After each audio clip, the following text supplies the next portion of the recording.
Bonjour les amis, bienvenue sur la chaîne Lulan. Je suis contente de vous retrouver pour ce tirage du week-end. Je suis désolée du temps d'absence. Je n'ai pas pu faire de vidéo. J'ai été aussi impactée par la la tempête. Donc à partir de là, je me suis retrouvée bloquée pour les tirages. Mais tout va bien, tout va redevenir à la normale. Vous inquiétez pas. Allez, c'est parti. On va faire le tirage du week-end. Surtout, n'hésitez pas à lire les informations que vous trouverez dans la barre de description, mais aussi sachez que cette guidance ne peut pas parler à tout le monde, donc vous ne vous sentez pas offensé si ça ne vous parle pas, d'accord? Allez, c'est parti, on va aller voir les énergies du week-end, du 11, du 12 novembre. Il y a aussi le portail du 11 novembre, souvent en lien avec les liens sacrés. Donc je vais essayer de faire un tirage dessus pour voir ce qu'il en est pour les liens sacrés. D'accord? Donc pour l'instant, énergie du 11 et du 12 novembre.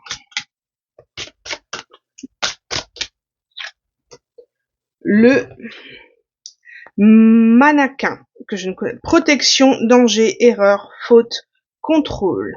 Donc on parle d'une énergie où un petit peu étouffante, un petit peu trop protectrice, à l'affût, aux aguets, dans le contrôle.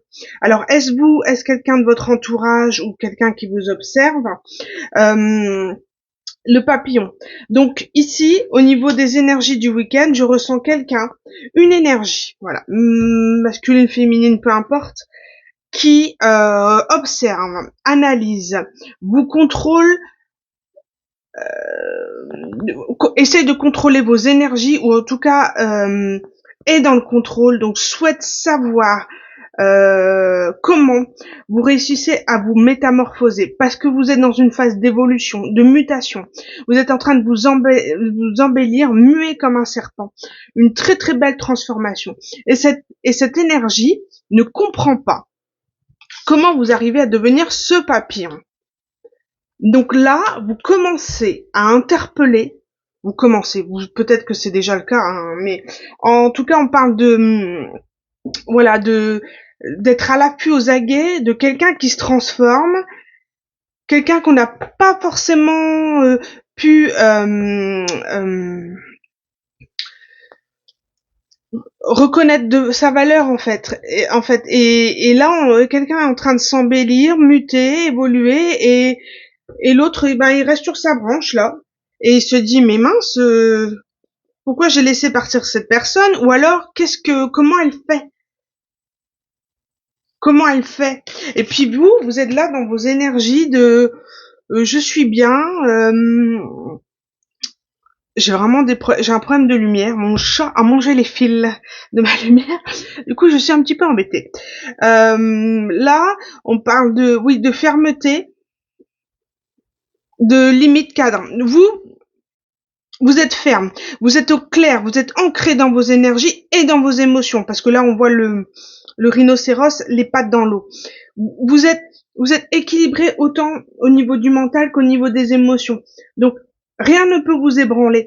Et cette personne vous observe parce que comment elle arrive à rester stable et ancrée dans ses énergies après tout ce que je sais pas, je le ressens comme ça, après tout ce qu'elle a subi, après toutes les pressions, les méchancetés qui sont passées, comment est-elle aussi ancrée, aussi stable? Comment peut-elle évoluer? Et là, on parle parce que aussi vous avez posé un cadre et des limites aux personnes que vous ne voulez plus dans votre vie, qui ne vous servent plus. Donc vous avez su limiter les énergies négatives, les énergies toxiques, vous êtes ancré, vous avez pris confiance en vous, et là vous êtes bien, vous êtes stable et prêt à vous défendre si on vous attaque, parce que vous êtes bien dans vos énergies, vous n'avez pas envie qu'on vous dérange dans ce que vous êtes en train d'élaborer. Ici, on a le serpent. Là, on parle de tentation, de sexe, de manipulation, de perversité et d'hypnose. Donc cette énergie a une énergie de séducteur, de manipulateur ou manipulatrice. Vous mettez ça dans votre contexte. La tentation, c'est une énergie où on est sur la séduction, sur la manipulation pour obtenir ce qu'on veut.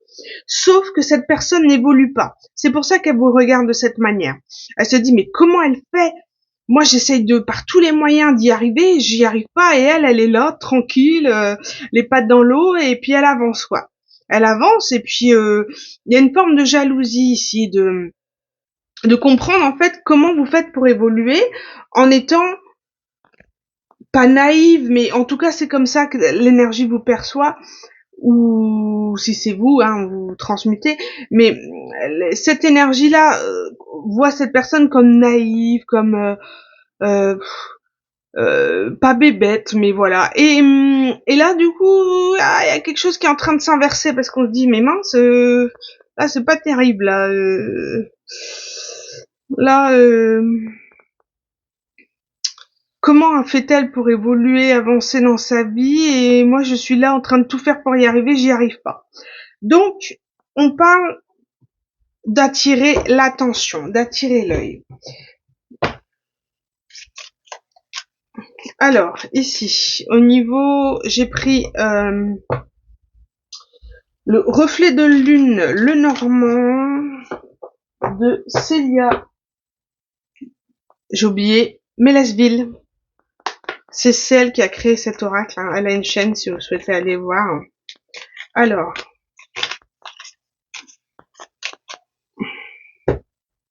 à la coupe, on a la clé, la destinée et l'homme. Donc, c'est comme si une personne prend conscience de son destin ou de la chance qu'elle a pu avoir. Donc, on parle d'une énergie masculine. D'accord? Donc, on va aller voir. Allez, je vais prendre 2 cartes. On parle des oiseaux, donc et de l'étoile. Ok. Là, on parle de l'enfant. Il y a ici une énergie, donc les oiseaux, en d'autres termes, c'est la communication, l'étoile, c'est l'espoir, le guide. Oh, pardon, je me suis trompée, c'est 16.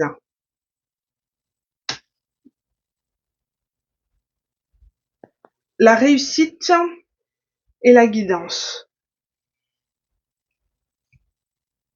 Il y a des communications.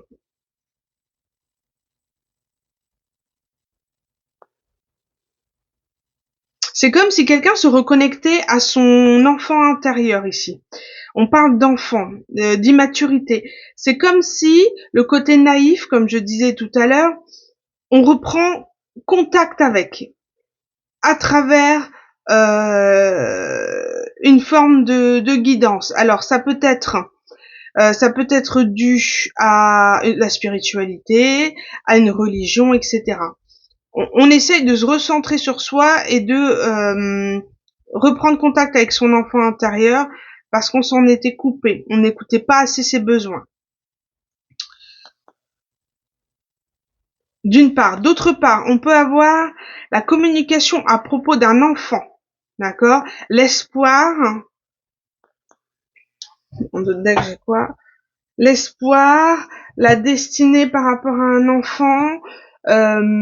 C'est comme s'il y avait un conflit avec un enfant et qu'on essayait de trouver il y a une communication une bonne communication qui va se faire par rapport à un enfant, une réussite. On va réussir à pouvoir apaiser un lien ici.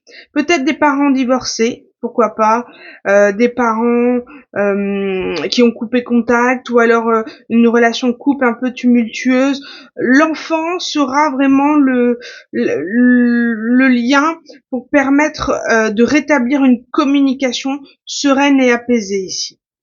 Et on parle de destinée.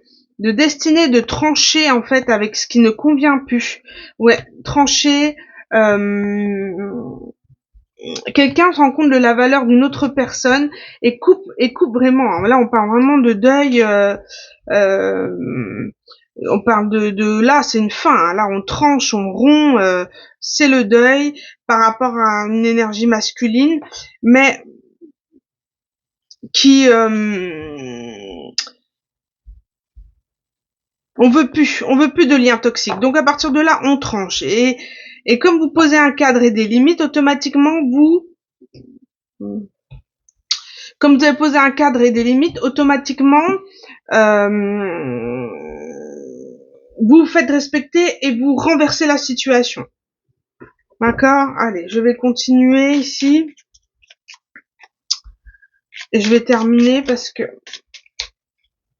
avec le 77. Qu'est-ce qu'on peut terminer avec le 77? Allez, on y va. À la coupe, j'ai quoi? J'ai le divin. C'est comme si il va y avoir un secret qui va être révélé par l'univers, par le divin, par votre foi. D'accord? La foi en quelque chose. On parle d'enfant ici, hein. De lumière par rapport à un enfant et de fait de poser des limites par rapport à une forme de dualité, de conflit par rapport à un enfant. Et là, on parle de secrets révélés, de bouche fermée, mais que on allait sortir d'une forme de dualité, de connaissance, de labyrinthe. Vous voyez la connaissance ici, la dualité. Vous allez prendre connaissance de quelque chose, vous allez vraiment comprendre les éléments, une tristesse. Et là, il y a quelque chose de secret. Il y a quelque chose qu'on ne veut pas dévoiler, mais qui sortira. Et on parle d'une tristesse. Vous allez avoir connaissance de quelque chose. On va vous informer de quelque chose. Parce que ça vous a vraiment mis dans le manque, dans la tristesse. Il a fallu que vous trouviez un équilibre pour rompre, en fait, ces schémas toxiques. Ces addictions. Il a vraiment fallu du temps pour vous, pour vous remettre. Vous avez besoin d'être bien ancré pour pouvoir être prête à affronter cette situation, peut-être de façon mature. Ok. Allez, une petite carte ici et après je termine. Il y a quelque chose que vous allez être formé. On parle de communication. Ici, j'ai le message, vous voyez? Message en coupure et le renard. Alors, il y a quelqu'un de rusé ici. On parle de quelqu'un de rusé qui va vous envoyer une communication, quelqu'un de sournois, peut-être cette personne-là. On parle de peur et d'automne. La peur de lâcher prise, la peur de lâcher le passé ou la peur de que vous y ayez tourné la page. On parle de la femme ici. La peur de se sentir rejeté en fait. J'ai le message, il y a vraiment une communication qui va arriver. Ou alors une femme a peur. Une femme a peur de te lâcher prise. En tout cas, faut pas. Vous allez lâcher prise sur une situation un peu conflictuelle par rapport à un enfant. Il y a un secret, vous le saurez de sitôt. En tout cas, restez dans ces énergies matures. Restez, vous voyez, en dos de deck, j'ai ça. C'est comme si j'avais la réponse. Soyez zen, impassible par rapport à ce qui arrive à vous. Soyez inébranlable, soyez forte. Continuez à tenir tête et à ne pas partir, à ne pas répondre à une forme de toxicité ou d'énergie négative. Vous aurez le retour, en fait. Mais il faut vraiment rester zen et être dans la patience et zen. Voilà, le conseil du week-end. Je vous embrasse très fort. Je vous souhaite un très bon week-end et puis je vous dis à bientôt pour un nouveau tirage. Merci les amis.